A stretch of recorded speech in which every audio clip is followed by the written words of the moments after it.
ازيكم عاملين ايه؟ هنعمل مع بعض النهارده اكله اقتصاديه جدا. طعمها حلو جدا، هتعجبكم جدا جدا ان شاء الله باذن الله. هنعمل مع بعض النهارده صينيه بطاطس بالاجنحه. ممكن لو انت عندك فراخ كامله تعمليها بنفس الطريقه اللي انا هعملها بيها دي. عايزه تعملي باجنحه، عايزه تعمل بالرقابي بتاعه الفراخ دي اعمليها. عايزه تعمليها بالوراك اعمليها، بالصدور لوحدها اعمليها. في كلتا الحالات بتديلك نتيجه حلوه جدا وطعمها بيبقى تحفه. واحنا هنعملها النهاردة اقتصادية، فهنعملها بالأجنحة. مش عارفة كيلو الأجنحة عامل 30 أو 35 جنيه. فهي اقتصادية جدا وبتديكي كمية حلوة. أنا معايا المكونات بتاعتي: بطاطس، بصل متقطع مكعبات لا هي كبيرة ولا صغيرة، فلفل أخضر، خضرة، كزبرة خضرة وشبت، والأجنحة والبهارات ملح وفلفل وكمون والسبع بهارات. السبع بهارات كفيلة ايه، فيها كذا، فيها 7 بهارات، فكفيلة ان هي تديني الطعم اللي انا محتاجاه.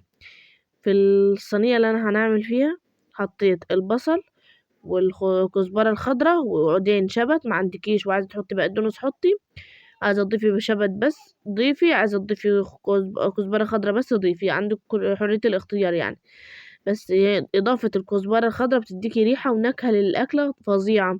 أنا هنا حطيت البهارات مع البصل والفلفل الأخضر والخضرة، وبدأت نفرك كويس عشان المية بتاعة البصل تنزل ويشرب كويس من البهارات بتاعة ملح وفلفل وكمون وال7 بهارات بالشكل ده.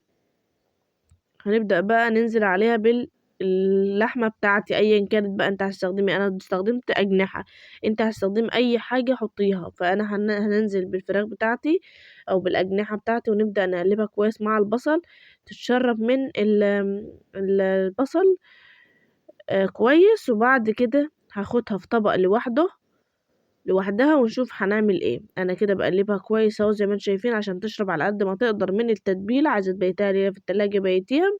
كده كده احنا حاطين على البصل ملح، فمش هيطلع له ريحه ولا حاجه. فانا كده فركت اهوت الفراخ بتاعتي.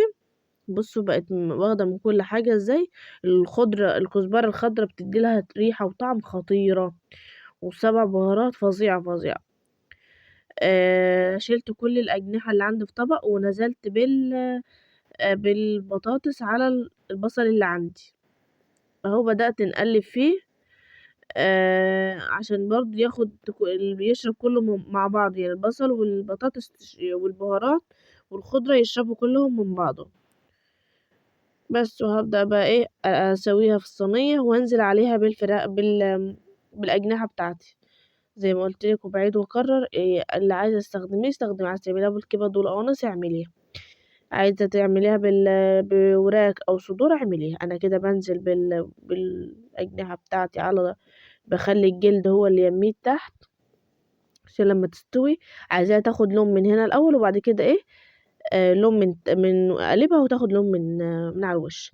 كده اهو رصيت الاجنحه بتاعتي. عايزه اسويها على البوتاجاز من فوق سويها، وبعد كده تدخليها الفرن تاخد وش براحتك. عايزه تدخليها من الاول في الفرن دخليها. انا عملتها على النار من فوق، سويتها على النار من فوق عشان كنت مستعجله، وبعد كده دخلتها خدت وش في الفرن زي ما انتم شايفين كده. شوفوا الشكل خطيره وطعمها كان رهيب. بطاطس طعمها تحفه، والفراخ طعمها تحفة على فكرة. لما رصيتها في الأجنحة تاني على البطاطس في الصينية رشيت عليها رشة زيت للأمانة يعني.